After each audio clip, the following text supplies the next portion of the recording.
9वां अध्याय जिसका नाम है सम एप्लीकेशंस ऑफ ट्रिग्नोमेट्री, त्रिकोणमिति के कुछ अनुप्रयोग। इसी अध्याय को इसी एक्सरसाइज को 9.1 कोई हाइट एंड डिस्टेंस यानी हाइट एंड डिस्टेंस कहा जाता है, ठीक ना, जिसको किताब की भाषा में लिखा हुआ है त्रिकोणमिति के कुछ अनुप्रयोग अर्थात सम एप्लीकेशंस ऑफ ट्रिग्नोमेट्री।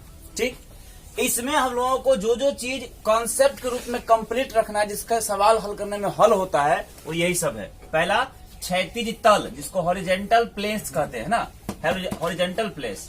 इसमें क्या होगा, पृथ्वी तल के समांतर खींचे गए तल को क्षैतिज तल कहते हैं। जैसे पृथ्वी ऐसे है ना, इसी प्रकार इसी के समांतर अगर इस पर खींचा हुआ, ऐसा है, इस पे खींचा हुआ, तो यही कहलाएगा क्षैतिज तल। ठीक, दूसरा होता है क्षैतिज रेखा, मतलब हॉरिजेंटल लाइन। तो क्षैतिज रेखा क्या होता है, तो क्षैतिज तल के समांतर खींची गई सरल रेखा को क्षैतिज रेखा कहते हैं। तो परिभाषा लिखने के लिए नहीं आता है, लेकिन समझना है इसको भी। फिर दृष्टि रेखा, लाइन ऑफ साइट। तो लाइन ऑफ साइट किसे कहते हैं, तो किसी दर्शक की आंख और देखी जाने वाली वस्तु को मिलाने वाली रेखा दृष्टि रेखा कहलाती है। जैसे देखो, अगर हम इस वस्तु को देख रहे हैं, इस बांस को देख रहे हैं, यहाँ से ऊपर देख रहे हैं ना, इस जगह और उस जगह के बीच एक लाइन खींच रहा है, इसी लाइन को कहते हैं दृष्टि रेखा। ठीक, फिर होता है उन्नयन कोण, जिसको कहते हैं एंगल ऑफ एलिवेशन। क्या कहते हैं, एंगल ऑफ एलिवेशन।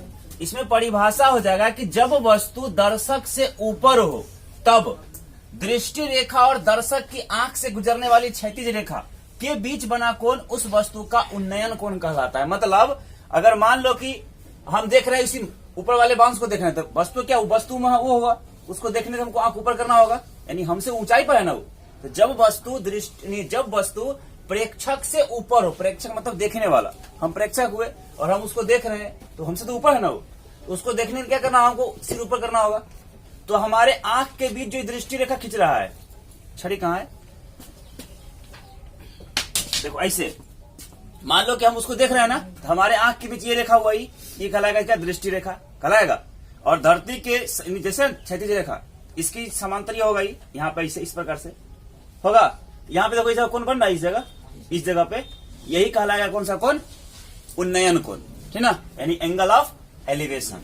उसी का परिभाषा क्या हो जाएगा कि जब वस्तु दर्शक से ऊपर हो तब दृष्टि रेखा और दर्शक की आंख से गुजरने वाली क्षैतिज रेखा के बीच बना कोण क्या कहलाता है, उन्नयन कोण कहलाता है। उसी प्रकार एक होता है अवनमन कोण, जिसको कहते हैं एंगल ऑफ डिप्रीजन, ठीक ना। इसमें क्या होगा कि जब वस्तु दर्शक से नीचे हो, जैसे मान लो हम यहाँ पे खड़े हैं, इस जगह में आंख है देखने के लिए, और वस्तु वहां नीचे पे उस जगह पे, तो नीचे देख रहे हैं ना, ये हुआ मेरा दृष्टि रेखा हुआ, और यहाँ पे हुआ क्षैतिज रेखा, इसे प्लेन। तो इस रेखा के बीच और यहाँ पे इस नीचे देख रहे हैं, इसे देख रहे हैं, तो यहाँ पे कौन बना इस जगह पे, यही कहलाएगा कौन सा कोण, अवनमन कोण। ठीक, उसी को लिखे क्या कि जब कोई वस्तु दर्शक की आंख से नीचे हो अर्थात कम ऊंचाई पर हो, तो क्षैतिज रेखा और दृष्टि रेखा के बीच न्यून कोण जो बनता है, उसी को हम वस्तु का अवनमन कोण कहते हैं। ठीक, और टॉपिक याद रखना कि उन्नयन कोण हमेशा अवनमन कोण के बराबर होता है। उन्नयन कोण हमेशा अवनमन कोण के बराबर होता है। देखो इसी सब चीज को हम फोटो में दिखाए हैं। जैसे मान लो यहाँ पर ऊंचाई पर कोई वस्तु है, ये प्रेक्षक, दर्शक है, प्रेक्षक है कोई, मान लो कि तुम ही हो या हम ही है, इस प्रकार इधर से खड़ा है ना, और यहाँ पे टावर के ऊंचाई पर कोई वस्तु है इस जगह, और हम यहाँ से इसको देख रहे हैं ना, ये क्या कहलाएगा, मेरा दृष्टि रेखा। ठीक, और यह कहलाएगा क्या, क्षैतिज रेखा को धरती के समांतर है ना, तो क्षैतिज हुआ ही, तो क्षैतिज रेखा ये हुआ और दृष्टि रेखा ये हुआ, तो दृष्टि रेखा और क्षैतिज रेखा के बीच बना कोण ये क्या होगा, उन्नयन कोण हो जाएगा। बस समझ में आया, और ये प्रेक्षक हो गया। उसी प्रकार से अगर मान लो कि ये टावर पर हम चढ़े हुए हैं, कोई भी हम या कोई प्रेक्षक इस टावर पे ऊपर चढ़ा हुआ है और वस्तु यहाँ पर है नीचे, मान लो कि हम छत पे चढ़े हुए, हम नीचे की जमीन पर कुछ देख रहे हैं, तो हम टावर पे यहाँ से देख रहे हैं और यहाँ से देख रहे हैं, इस वस्तु को देख रहे हैं ना, तो हमसे क्या हुआ, वस्तु नीचे हुआ ना, तो यहाँ पे ये हुआ क्या, क्षैतिज रेखा, और हम ऊपर से देख रहे हैं तो ये क्या हो जाएगा, दृष्टि रेखा। तो क्षैतिज रेखा और दृष्टि रेखा के बीच ये जो कोण बनता है, यही कोण क्या कहलाएगा, अवनमन कोण। आया समझ में। और ये जो अवनमन कोण जितना डिग्री का बनेगा, उसका उन्नयन कोण यहाँ उतना ही डिग्री का हो जाएगा, यानी अवनमन कोण हमेशा उन्नयन कोण के बराबर होता है। उसी प्रकार जितना डिग्री का यहाँ पे उन्नयन कोण बन रहा है ना, उतना ही डिग्री का इसका अवनमन कोण यहाँ पे बन, देखो जितना डिग्री का यहाँ बन रहा है ना, उतना ही सेम अगर इसको देखा जाए इसे, इसको अगर इसे खींचते हैं यहाँ पे ना, इसका जैसे उन्नयन कोण थीटा है तो इसका अवनमन कोण भी क्या होगा, थीटा होगा। इसी को लिखे यहाँ पे कि उन्नयन कोण हमेशा अवनमन कोण के बराबर होता है।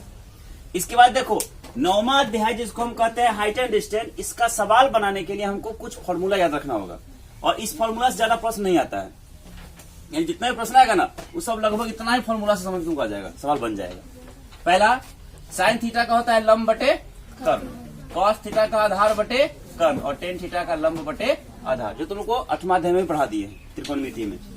और ये थीटा का मान जो तुमको 8वें अध्याय में ही पढ़ा दिए पढ़ाए ना, जैसे साइन 0 डिग्री का मान 0, साइन 30 का मान 1/2, साइन 45 डिग्री का मान 1/√2, साइन 60 डिग्री का मान √3/2 और साइन 90 का मान 1 होता है। उसी प्रकार कॉस 0 का 1, कॉस 30 का √3/2, कॉस 45 का 1/√2, कॉस 60 का 1/2 और कॉस 90 का 0 होता है मान। उसी प्रकार टेन 0 डिग्री का मान 0, टेन 30 डिग्री का 1/√3, टेन 45 का 1, टेन 60 का √3 और टेन 90 का अपरिभाषित। उसी प्रकार समान होता है, इतना याद रखना है। और एक चीज समझना तुमको यहाँ पे है, ये चीज तुमको समझना होगा, दोनों को बेहतर तरीका से समझना।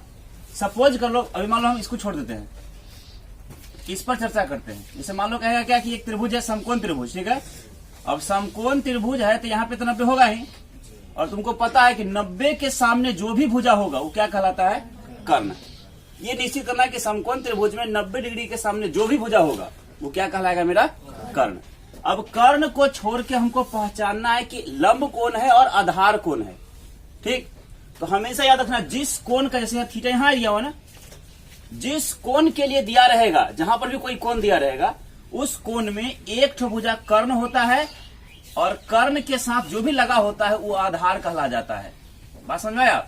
देखो यहाँ थीटा है ना, इस जगह अगर थीटा है तो कर्ण यहाँ पे है, और कर्ण के साथ इस थीटा के लिए इस भुजा के साथ ये भुजा लगा हुआ है, यह भुजा हो जाएगा क्या, आधार। तो ये कर्ण हो गया, ये आधार हो गया, ये लंब हो जाएगा।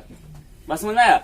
लेकिन जो अभी फोटो बनाए थे हम इधर इस साइड में, इस तरीका से था ना, ऐसे यहाँ 90 था तो ये कर्ण हो गया पक्का, 90 के सामने तो कर्ण होगा ही, और यहाँ पर थीटा था। तो इस थीटा के लिए दो भुजा कौन कौन है, एक तो यहाँ है, एक तो ये हुआ।